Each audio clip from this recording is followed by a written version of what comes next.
CPAC later in the week. I can't. I'll see my friends in CPAC this week. Indeed. We'll see you there down in D.C. Thanks a lot, Sean. See you then. Welcome to the Ingram Angle from New York. I'm Katie Pavlich, in tonight for Laura, who's off for the holiday. We have a terrific show for you this evening, and the pressure is mounting on the FBI to explain how it failed to prevent last week's Florida school massacre. And President Trump lays into former President Obama for failing to stop Russian election meddling. Plus, political hackery meets presidential history. So-called experts in the New York Times say Trump isn't just bad, he's the worst president ever. But first, the fallout from the shooting at a Parkland, Florida high school on Wednesday that killed 17 people is turning into a student-led mass movement against guns. And now President Trump is signaling he may favor gun control legislation. Students are involved in the planning at least in 4 major upcoming protests, including a march on Washington next month. Parkland, Florida students who survived last week's shooting are taking to the airwaves to promote the new campaign. The tragedy at Stoneman Douglas was not because of Stoneman Douglas. It was because people like Nicholas Cruz were able to buy these weapons. We're not going to let the 17 bullets we just took take us down. If anything, we're going to keep running, and we're going to lead the rest of the nation behind us. Meanwhile, President Trump reportedly was moved by the sight of Parkland victims during a visit to the hospital on Friday and discussed gun control options with friends over the weekend. This morning, the White House announced the president supports legislation to strengthen the federal background check system. While the measure is relatively modest and not yet opposed by the NRA, it could be a sign of more ambitious gun control efforts to come. Let's discuss this with former House Oversight Committee Chairman Jason Chaffetz and Democratic strategist Antoine Seawright. Jason, Congressman, you were in Congress for a long time, not too long, but long enough. What can you do, if anything, to make sure this doesn't happen again? Well, I wish there was one thing we could do to make sure that it never, ever happens again. But I do like this idea of fixing the National Instant Background System. If you go to the website fixnics.org, you'll see that the Shooting Sports Foundation and others support this. I supported it when I was in Congress. It's passed out of the House, I believe, and it has bipartisan support. In the Senate. It makes sense. There are some people who can't distinguish between right and wrong, and they shouldn't be able to acquire a gun. I have a gun. I have 5 guns. I have a concealed carry permit. I am a member of the NRA. But people who can't make these types of decisions shouldn't be able to access a gun. And when this guy gets kicked out of school, obviously has problems, the police come to his house 30 times, there's a problem in him accessing a gun. And just to give the viewers and the audience a little more context on what you're discussing with the Fix NICS program, currently it is not required by federal law that states input mental health records into the background check system. And mentally adjudicated or committed individuals cannot, at this point, buy or purchase a gun. It's prohibited. There's a question about it on the background check form when you purchase a gun. This legislation required that states do that, so there's not that gap in the system. But Antoine, you have a different take. You're going after the firearms rather than necessarily states inputting these mental health records. Why do you think we're in this position? And is blaming the NRA and accusing them of being on the side of murderers really forwarding this conversation? Well, let me tell you where I am. I am on the side of common sense gun reform measures being implemented in this country. I have zero confidence in Washington, D.C., dysfunctional city to get this done. I think we have to lean heavily on local legislative bodies and even local governments, like here in Columbia, South Carolina, where I'm from, where the mayor and the city council in a very unified way banned the selling of bump stocks. But here's what I think. Keep in mind, it was this president who signed an executive order to reverse a decision that implemented by the Obama administration to take guns out of the hands of those who have mental illness issues. I'm really glad you brought that up, because that's actually not true. What President Trump did was rescind an executive order by President Obama that said that Social Security recipients and veterans who wanted someone to help them with their finances were then deemed mentally unfit and therefore unable to pass a background check, and their Second Amendment rights were taken away with due process. So to say that he took something back that now enables mentally ill people to get a gun just isn't true. Jason, I want to go back to you. I want to go back to you real quickly. We heard a whole lot about new gun control measures and people saying that this is an issue of making sure we take certain kinds of firearms off of the streets. There's also the other side of the argument that we haven't heard as much about. There are students in that school who don't like being sitting ducks. There are a number of teachers who are members of the NRA. There are a number of NRA members who have children who go to these schools who believe that they are soft targets and that things need to be changed. What do you say about school districts around the country who have decided to allow teachers to be armed inside of their classrooms? No, look, you got some teachers that can't negotiate a Bunsen burner, so it's not for everybody. But I think these are soft targets. You got to be able to make sure that individuals can't get into that school in the first place. One of the reports we heard out of Florida is they had some bulletproof glass or some hardened glass, so he couldn't actually shoot out the window and shoot at students that were fleeing. But you're going to have a resource officer. Maybe it's a police officer who's on duty or off duty who knows how to wield a gun. And I do believe that certain teachers in certain places should and can be equipped. They do it in Colorado. They do it in other places. And I think it's a good idea for a lot of places. Mm-hmm. And by the way, Baltimore, Chicago, and Washington, D.C. have some of the most stringent rules and laws. Yeah, well, that's true. Yeah. And they have some of the biggest problems with guns. Anton, you want to respond to that? Is that an irrelevant point? Is that not a relevant point to bring up? And the fact that Chicago's had hundreds of murders in 2017, and yet it's not in the headlines every day?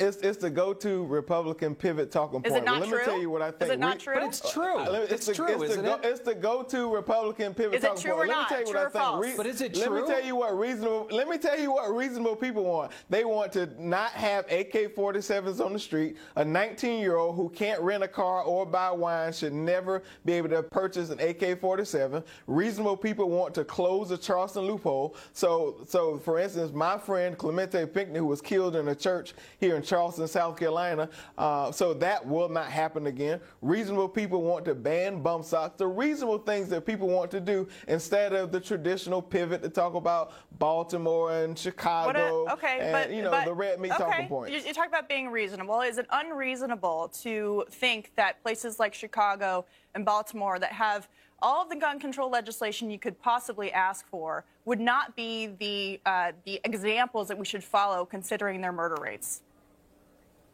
Sure, but here's what I would tell you. I'm not saying gun control is the all-out, be-out final answer, but I think it will be part of the solution to the problem in this country to prevent another Charleston, to prevent another Newtown, to prevent another Parkland, Florida. All right, we've seen that hasn't worked, but Jason, last word to you. No, hey, look, I would get rid of bump stocks as well, but there is a lot of education that needs to go on. But I own guns. I have a constitutional right to own guns, but there's got to be a way to find people who are mentally unfit to be able to. They shouldn't be able to purchase them, and if they run into trouble, then they should take those guns away. This kid should have never had it, and they got to tie all those loops together. Right. Well, Jason, Anton, thank you. You would agree that we do not need AK-47s on the street, right? I think that's an overstatement of the situation, but thank you to you both for coming on the show tonight. I do not appreciate agree with it. that. Thank you. CBS is reporting the Florida Department of Children and Families investigated Nikolas Cruz in 2016 and found he suffered from depression, ADHD, and autism, and had even warned he planned to buy a gun. But the agency reportedly closed the investigation after finding no evidence he was being mistreated. Meanwhile, Friday's apology from the FBI isn't good enough for Florida Governor Rick Scott. He is now demanding the Bureau release all details on why it ignored 2 warnings about Cruz. Let's talk about that with retired FBI Special Agent Don Iannarelli. Thank you so much tonight for coming on the show, sir. We appreciate it. Thank you. So the big question here is, how does the FBI keep missing these issues? We mentioned in the previous segment the Charleston church massacre. That was also an FBI loophole that was missed. How is it that this keeps happening? And in terms of the protocols that they talk about that weren't followed, can you give us some insight on what those things might mean? Certainly. Well, first of all, it's tragic. It's inexcusable, and it's a terrible thing to have occurred. To draw the distinction, in the Charleston case, there was information that was not reported to the FBI. Hence, the FBI did not have it available to go back to the gun store and deny a permit. In this case, something broke down at the call center, whether it's a technical issue or someone dropped the ball. But Director Wray has come out very publicly, not only in apologizing, but recognizing we need to figure out what went wrong so it never happens again. Yeah, I just want to walk through the timeline again so the viewers understand the tips and when they came in. The first tip came on September 24th, 2017. The FBI responded by saying there was enough information. The person they were discussing wasn't identifiable, so they couldn't follow up on that lead. The second one came in on January 5th, where the man was identified. He said he had a desire to kill people. Erratic behavior was reported, and his social media reports. And specifically, he said he wanted to conduct a school shooting. Now, this is the second tip that the FBI is admitting that the protocol was not followed through. So I think people really have a question about, it's one thing to miss the first one if there's not enough information, but how is it when someone specifically reports to the FBI that someone has said they want to be a professional school shooter, how that person is not at least paid a visit by the Bureau? You're absolutely right, and that's the reason it needs to be looked at to see why. But let's remember, too, agents would have received this lead in Miami if it had been passed to them. They would have gone out and talked to this individual. Up until the time he actually fired shots, no crime had been committed. The best the FBI agents could have done was to speak with him. But it's his First Amendment rights to say things until he makes a very specific threat that is actionable and you can take him into custody. Can you detail how specific the threat needs to be, though? Because when he is reported as saying, I want to be a professional school shooter, they know that he was expelled from a specific high school, that the police had gone to his home 36 times. That seems pretty specific. So how specific does it have to get before the FBI can do something? Whether law enforcement on the local or federal level, the threat has to be something to the effect of, I want to go to school on this day and kill somebody, or I'm planning to do it on this day. I want to kill this specific person. The general statements of, I want to be a school shooter, believe it or not, is your First Amendment right. Now, if the laws are wrong, let the Congress, the legislature get in there and change those laws, giving law enforcement more power. But until they do, agents are hamstrung to do nothing more than knock on the door. And if he says, I don't want to talk to you, they have to leave. But do you believe that a knock on the door may have at least been some kind of deterrent? It seems like this kid didn't think anyone was paying attention to him. He was very brazen about the things that he was saying on social media. Do those FBI house calls actually make a difference when it comes to deterring those kinds of crimes? Knock and talks, as they're called in law enforcement, are done by all police agencies, and including the FBI. I've done hundreds of them in my careers, and agents do them every day across the country. Sometimes those people I spoke with went ahead and committed the crime anyway. Sometimes they didn't. We'll never know, but it's important that that mistake doesn't happen again. And Director Wray is assured he's going to find out why it happened and fix the problem. Yeah, and just on one final note, Governor Rick Scott has called for Director Wray to resign. Many have said that's a bit of a step too far, but he also said, quote, people in Washington tend to want to investigate, hold hearings, and put off what truly needs to be done. Instead, someone needs to be held accountable. Do you think any kind of accountability is going to come out of this mistake? Absolutely. There was a lapse somewhere. Whether it was a technical lapse, whoever maintains the system, that's an issue, or if it's a physical lapse in an actual person. But that's the whole point. The FBI is not interested in having hearings. They're interested in action. Fix that problem so that it doesn't ever happen again. Okay. John Iannivelli, thank you so much for your time. We appreciate it. Thank you. It may not be surprising that President Trump is blaming President Obama for not stopping Russian campaign meddling, but this is a surprise. One of the top Democrats investigating Trump actually agrees. Corey Lewandowski joins us to figure out what happens next. Top House Intelligence Democrat Adam Schiff actually agreed, acknowledging the Obama administration should have done more when it learned of Russian meddling in 2014. But Schiff disagreed with Trump's assertion that the indictments clear him of collusion with Russians. Rush Limbaugh says there was collusion, but not by Trump. This is all politics, and it's, Chris, it hasn't changed from the get-go. It is about protecting Hillary and Obama. Obama is the primary person being protected here because all of this spying and all of this collusion to destroy Trump happened with his knowledge and probably encouragement. All right. And the reason Hillary isn't charged is because that would mean Obama would have to be exposed as participating. All right, well, let's debate that with former Trump campaign manager Corey Lewandowski and attorney Scott Bolden. We'll start with the point of agreement. Adam Schiff agreeing with President Trump that Obama should have done more. Corey, your thoughts on that? I never thought I'd say it. I agree with Adam Schiff. He's correct. And any expansion on what the president should have done, meaning President Obama, in terms of knowing about this in 2014? Well, look, what we've seen from this recent indictment is that the government was aware in 2014, 16 months before Donald Trump ever got into the race, and the CIA director, the director of national intelligence, the president of the United States, and the former head of the FBI seem to have done nothing about it. And so there should be accountability on their part, because anybody who messed with the U.S. election system should be held accountable. And that administration did nothing, it seems like, to stop the Russians potentially meddling in our election system. Now, Scott, well, we certainly don't know what they did.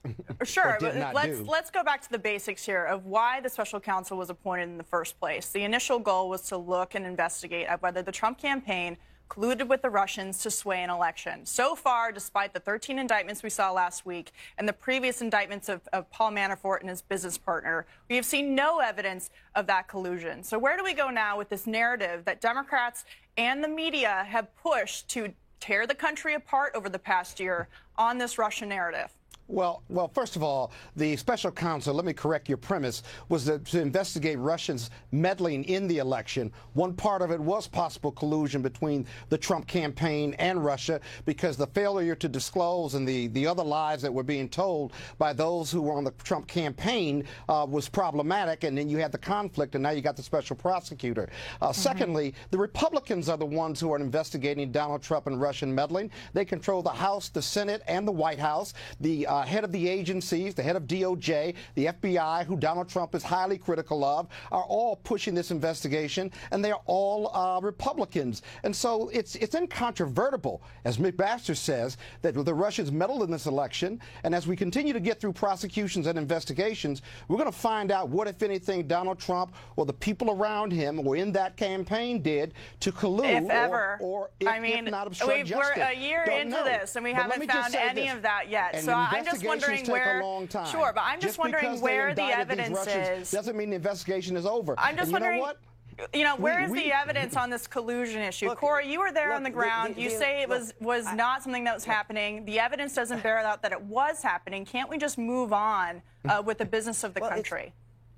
It's very clear. I was there before Donald Trump ever came down that escalator. We never colluded with Russians. There was one campaign, and only one campaign, that has admitted to taking $5 million of their campaign money, going and hiring a British spy to go and put a false dossier together, and it's the Clinton campaign. Right. So there should be an investigation into Russia collusion, and it's the Clinton campaign and the Podesta team who took $5 million of campaign money and went out and put together a false dossier, which we now know was used to put together a FISA warrant to spy on an American citizen on U.S. soil. So there was collusion by the Clinton campaign. It's unequivocal. Oh, but it is true. Why is it not true? That is just not true. Which part is not true? The $5 million? I'll tell you exactly right.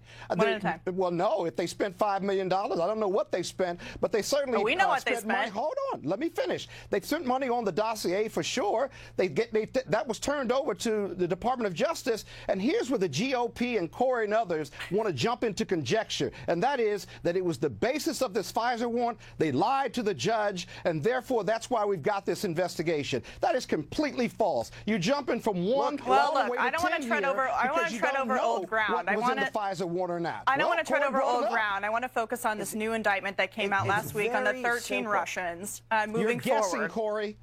Go ahead, and the Corey. rest of the GOP is. Look, it's very simple. The Clinton campaign has admitted to going out to Russia and trying to dig up dirt on Donald Trump. They're the only campaign that took $5 million of campaign money and did this. The Trump campaign never spent a dime doing that. We never colluded with anybody. We never coordinated with anybody. We never contacted anybody. The Clinton campaign can't say the same thing. Those are the facts. And what we know is the document that they put together was, if not the basis for, at least part of the application for the FISA warrant, and that is illegal. So let's go back to this. I just want to hold on. Hold on. I want to go back to this indictment that came out on Friday of the 13 Russians and the 3 companies and what that actually means. If you look at the effectiveness of this, Democrats have been focusing for a very long time on the fact that Russians were pushing out this propaganda and that possibly it would have changed an election.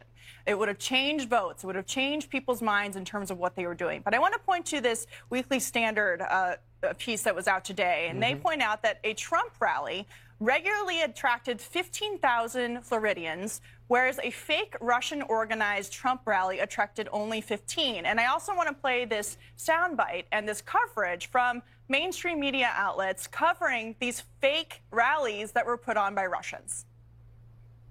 Right now, this is lots of different groups of people who have come together with no necessarily official leader, and that's been some of the criticism. It's just enormous. I actually have been texting with the person, a 20-year-old college student here in New York City who organized this protest. I've been texting with him, and I said, are you impressed with the size? And he says it's amazing what the collective voices can spread in this protest. Now, Corey, the interesting thing about that rally is it actually happened after the election. And if you look at what Facebook was doing in the ads that were purchased by the Russians, the majority of them were purchased after the election, which goes to show really they were interested in tearing the country apart rather than promoting one or the other of a candidate. Final word. Well, and look, the Russian ads were about $46,000. They were disproportionately targeted to the District of Columbia, which is 95% Democrat, and the state of Maryland, which is not exactly a competitive state. So either they were completely incompetent or they were working with the Clinton kids. We're going to have a physical barrier. Once that funding is provided, we'll make the decisions, and I guarantee you this builder turned president will get that wall built faster than you could possibly imagine. That comment, which aired on Fox and Friends this morning, was made during Pence's survey of the border with DHS Secretary Kirstjen Nielsen and Ted Cruz on Friday. Today, Speaker Paul Ryan indicated the House won't look at immigration legislation until next month.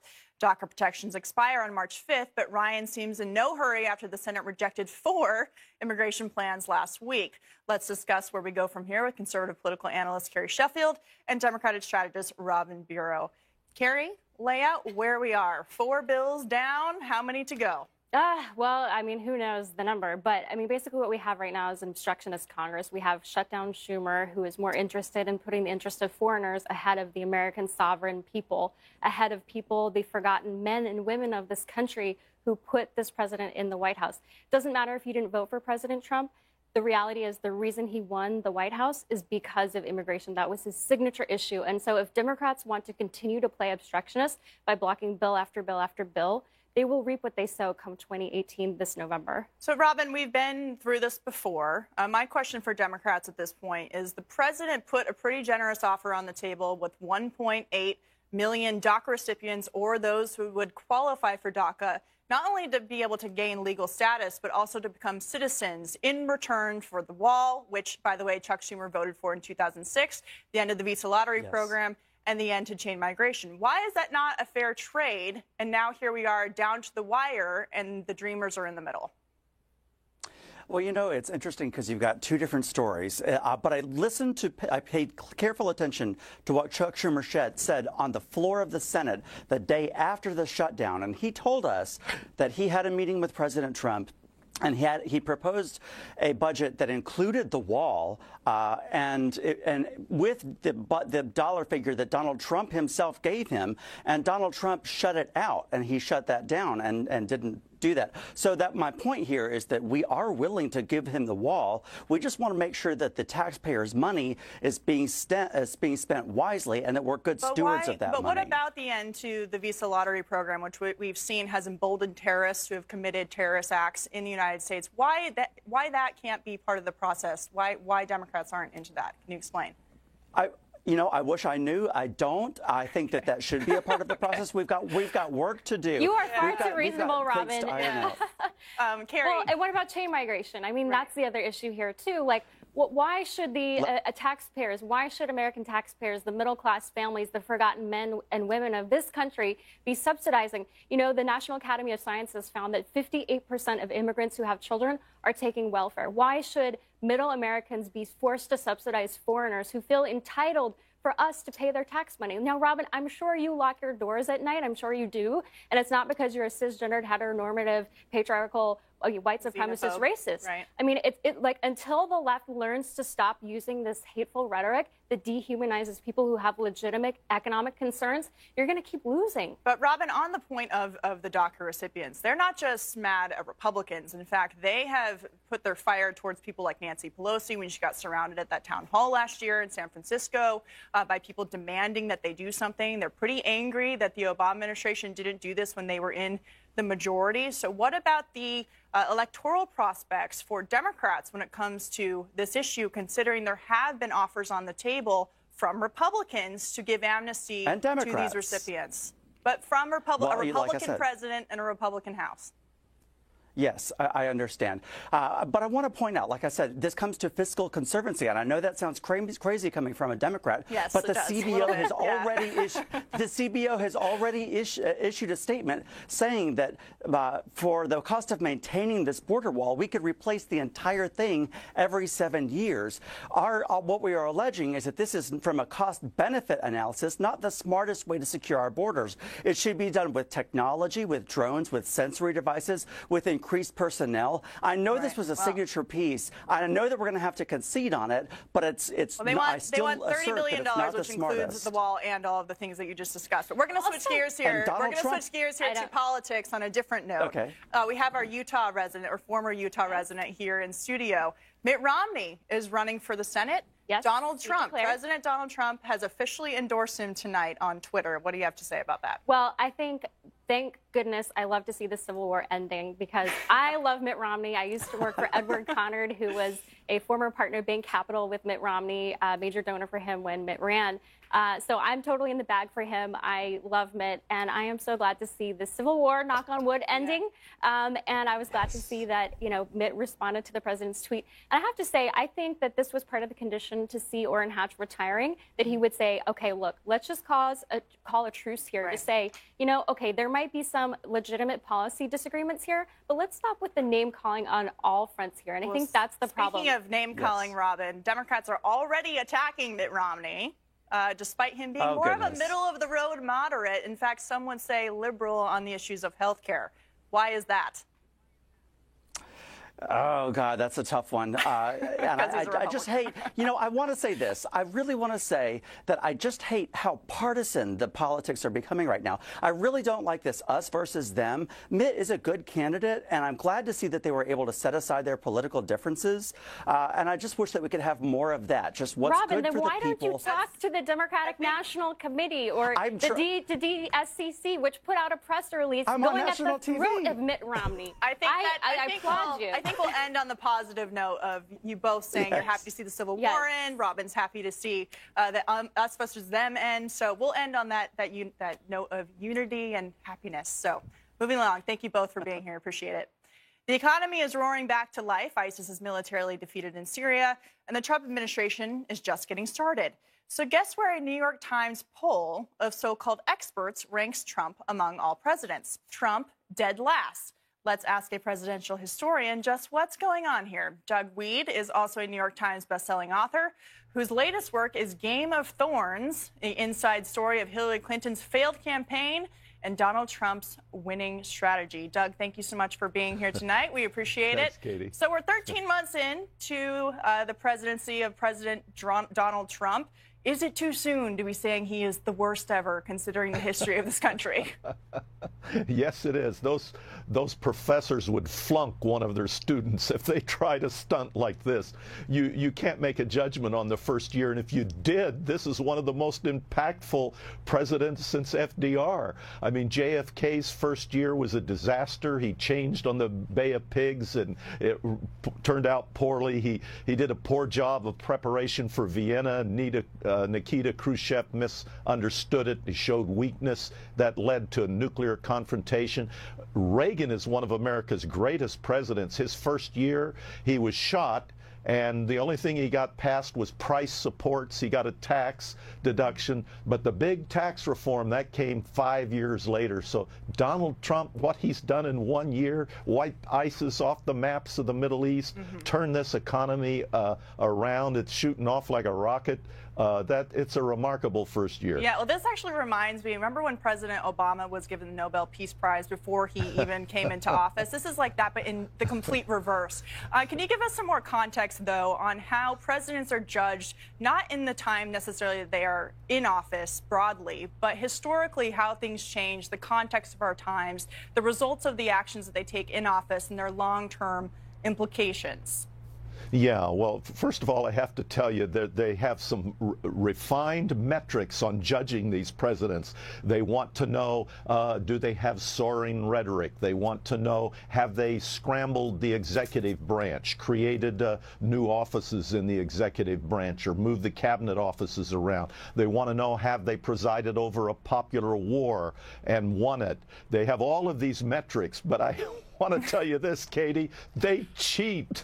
Oh, do they? Cheat because George W. Bush can sign off every one of their little boxes, and they rate him as a horrible president. Those metrics just don't hold up. They just don't work. Well, if you want to see a top 10 presidents, go to YouTube and look top 10 presidents Doug Weed. I just put one out that worked 2 years on it. Well, you have written 30 books as well, so that's very impressive. One final note, though. This survey obviously comes at a very partisan time in our country, which is probably a reflection of the results. But what can you say to those who are looking at this in terms of having some patience with the process and judging history, not just in 13 months of time, but in the broader aspect of the country?